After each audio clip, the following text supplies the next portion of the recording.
Welcome to the SEO.co Search Engine Optimization Podcast. Digital marketing essentials and next-level tactics. From off-site and on-site optimization to persuasive selling and everything in between. You'll learn actionable tips on what it takes to outright and outrank your competition.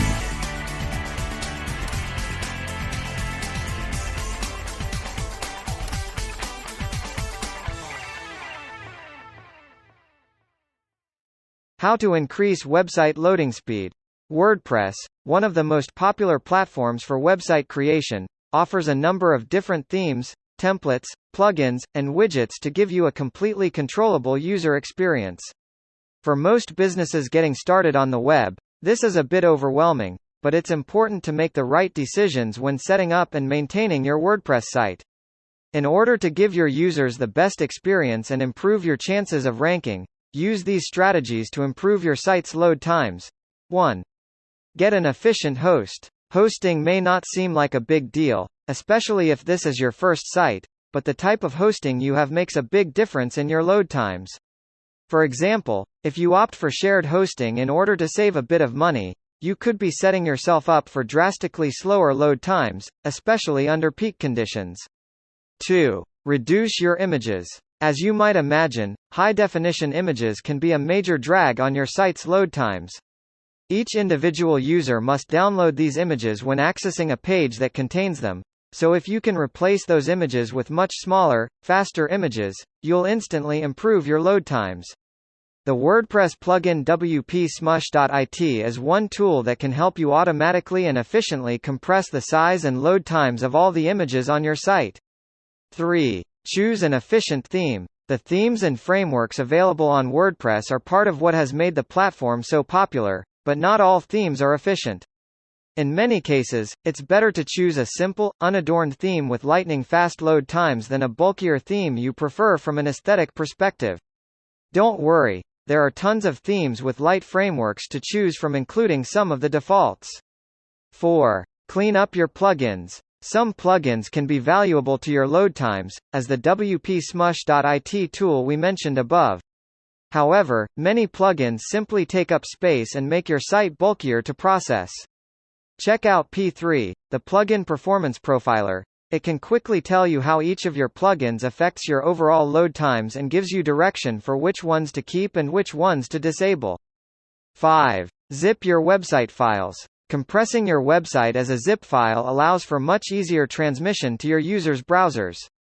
Essentially, you're reducing the amount of data that is transmitted without changing the final product displayed. There are several zipping applications available, but any of them will suffice so long as they don't otherwise interfere with your loading times. 6. Use a caching plugin, but set it up properly.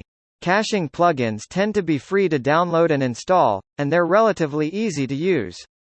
By directing browsers to download files stored in a visitor's cache instead of trying to download them from the server, you can cut significant loading time. It only works for repeat visitors, but it's still valuable. Just avoid playing around with the advanced settings too much or you could interfere with its proper functioning. 7. Reorganize and optimize your homepage. As your most important site page, your homepage should be optimized for SEO. Maximize the layout and content of your homepage for speed.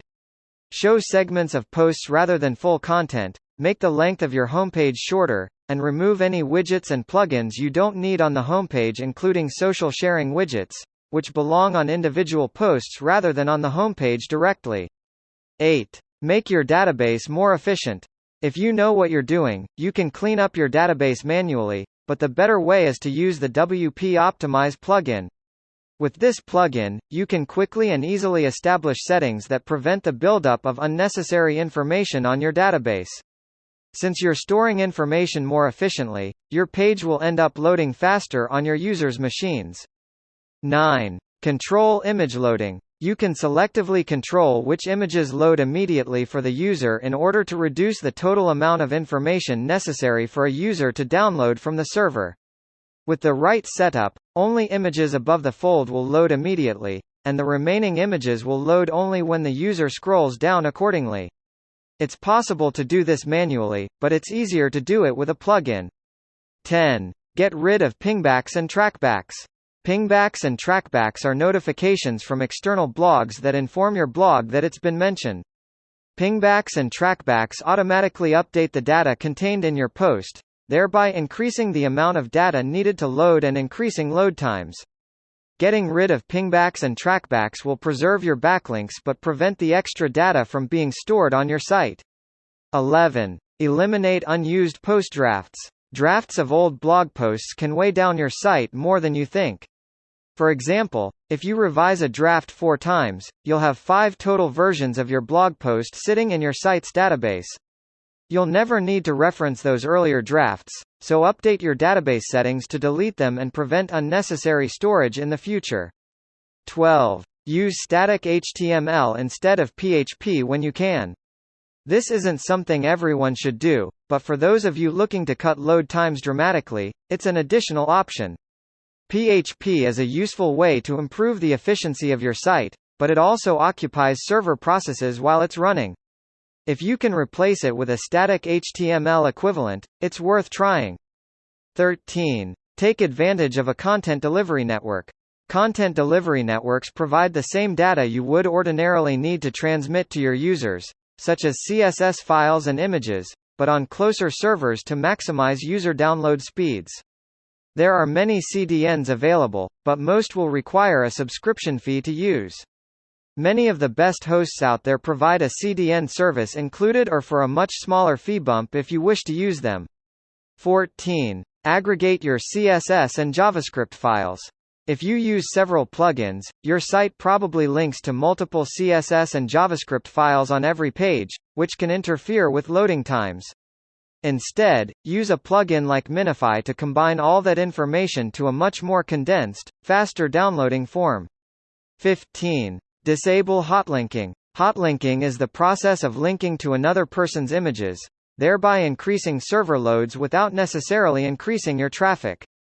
Disable hotlinking with a handful of steps and prevent that extra burden. 16. Lazy load. Lazy load allows the browser to only paint critical elements within the view of the user, allowing for faster load times. As the user scrolls, new items are loaded. You may have noticed new images popping up on certain sites as you scroll. We use a lazy loader on SEO.co due to the fact that many of our posts are greater than 5K words. This can significantly boost load speeds and enhance SEO. If you do lazy load your content, make sure it's still available for Google to crawl it. 17. Remove or reduce third-party calls. Third-party tools, including but not limited to cookie trackers, website analytics tools, pop-ups, and graphics tools can significantly slow a site's load speed in the background. It is best to remove them or optimize them to get the best performance. Obviously, load times aren't the only factor Google uses in populating its search results. You still need to have a regular, high-quality content marketing strategy, a social media presence, well-structured metadata, and a link-building service focused on the long game of SEO. However, if you put these tips to good use and decrease your WordPress site's load time, you'll be able to simultaneously improve your domain authority and give your users a better overall experience. Conclusion. There are 2 factors you should bear in mind when analyzing your site speed and making preparations for the future. Every site is unique. What's considered fast for one type of site may not be considered fast for another type. For example, open Google's homepage, then open CNN's homepage. You'll notice a huge difference, but both sites have a very high user experience rating. You shouldn't make your site fast compared to the rest of the world. Make it fast for the type of site it is. The big picture is what's important. Ultimately, lowering your site loading times by half a second is a positive change, but it's not nearly as effective as improving user experience with bigger changes, like instituting more intuitive navigation. Still, if you're concerned about your site speed and you want to make it better, you can only stand to benefit. Don't obsess over site speed, but do whatever it takes to give your users a great experience. Thank you for joining us on the SEO.co podcast. We appreciate your time. Be sure to rate, review, and subscribe to the show, and visit SEO.co for more resources based on today's topic, as well as access to more podcast episodes to help you improve your site's long-term SEO success.